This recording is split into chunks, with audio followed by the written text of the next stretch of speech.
mari peut se tromper, Amen. papa Christ peut se tromper, Amen. mais Dieu, lui, ne peut pas se tromper.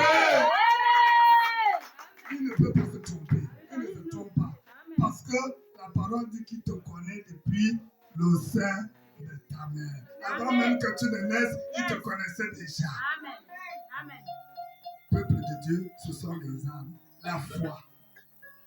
Je vais encore beaucoup m'appesantir sur la foi parce que cette foi-là qui fait en sorte que Dieu fasse des miracles ou certaines choses sur nous. C'est la foi. Mais je vais vous surprendre aujourd'hui. Je vous ai déjà parlé des armes spirituelles. On a parlé de la prière. On a parlé de la repentance. On a parlé de la foi. Mais aujourd'hui, je vais vous parler d'un point que vous n'avez pas l'habitude. Que peut-être que vous voyez comme si c'était une simple chose comme ça. Le message d'aujourd'hui, c'est sur la louange. La louange. Quelque chose qui vient compléter. Quelque chose qui vient compléter les autres armes, la louange. Et c'est même l'arme la plus puissante. Nous allons parler de la louange aujourd'hui. Vous vous souvenez? Mais vraiment, il faut le reconnaître, Dieu utilise beaucoup votre homme de Dieu. Vous vous souvenez qu'il vous a dit que l'année 2024, c'est l'année de la louange. C'est l'année de la louange. Parce qu'il a compris ce que représente la louange aux yeux de Dieu. Tu peux prier, tu peux faire la repentance, tu peux gêner, tu peux avoir la foi, mais si tu ne loues pas ton Seigneur Jésus, tu es incomplet. Et parfois, les choses qu'il pouvait faire pour toi, il ne va pas le faire parce que tu ne l'as pas glorifié, tu ne l'as pas élevé, tu ne l'as pas. Oh, peuple de Dieu, est-ce que je parle à quelqu'un ce soir? Je vous dis la louange. La louange, la louange, c'est la porte ouverte de Dieu. Nous allons regarder un peu, selon la Bible, ce qu'on entend par louange. Parce que peut-être je peux parler comme ça, vous allez penser que ça vient de moi. Ça ne vient pas de moi.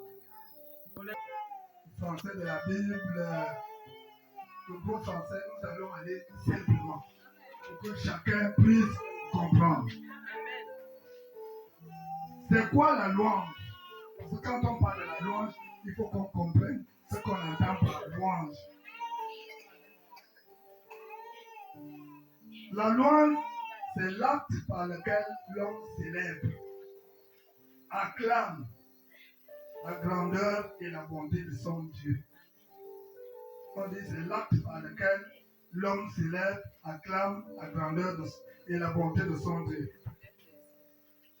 La louange est une puissance qui détruit tout ce qui nous accable, à savoir les ennuis de chaque jour, les défis, les questions sans réponse, les mauvaises tensions et des situations que nous n'arrivons pas à voir clair.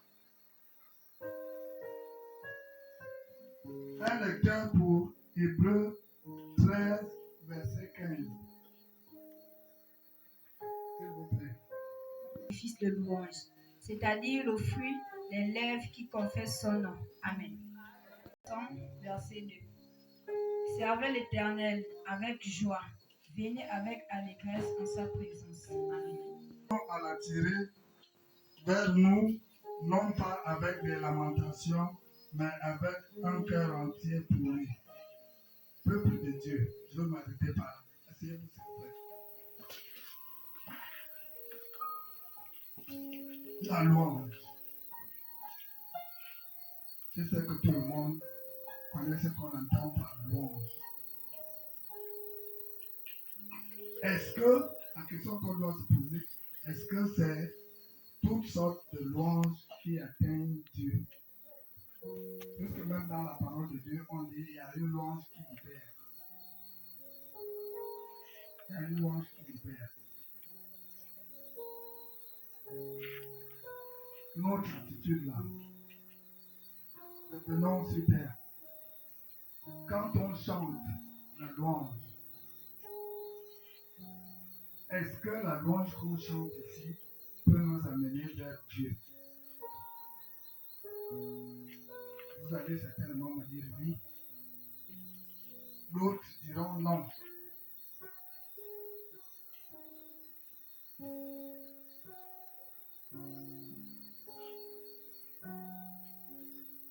Dieu siège au milieu de la louange.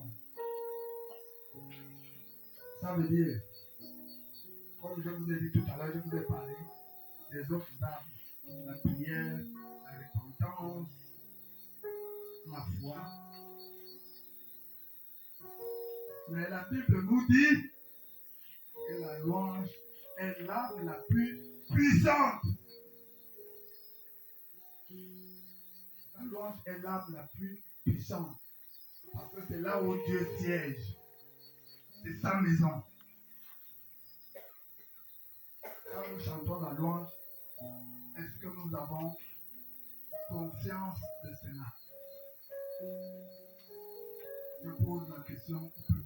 Est-ce que nous avons conscience de cela? Que c'est la louange qui peut nous emmener vers Dieu.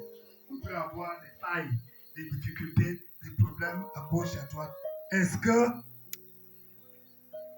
nous avons conscience que c'est cette louange-là qui ouvre toutes les portes? Parce que je vais vous poser une question simple. Beaucoup vont me dire qu'on a prié. Beaucoup vont me dire qu'on a jeûné. Beaucoup vont me dire qu'on a fait la repentance. Beaucoup vont me dire qu'on a la foi. Mais est-ce que cette foi, est-ce que cette prière, est-ce que cette repentance-là arrive vers Dieu? Beaucoup me diront également que nous sommes fatigués de prier. Nous sommes fatigués de chanter, de jeûner, ainsi de suite.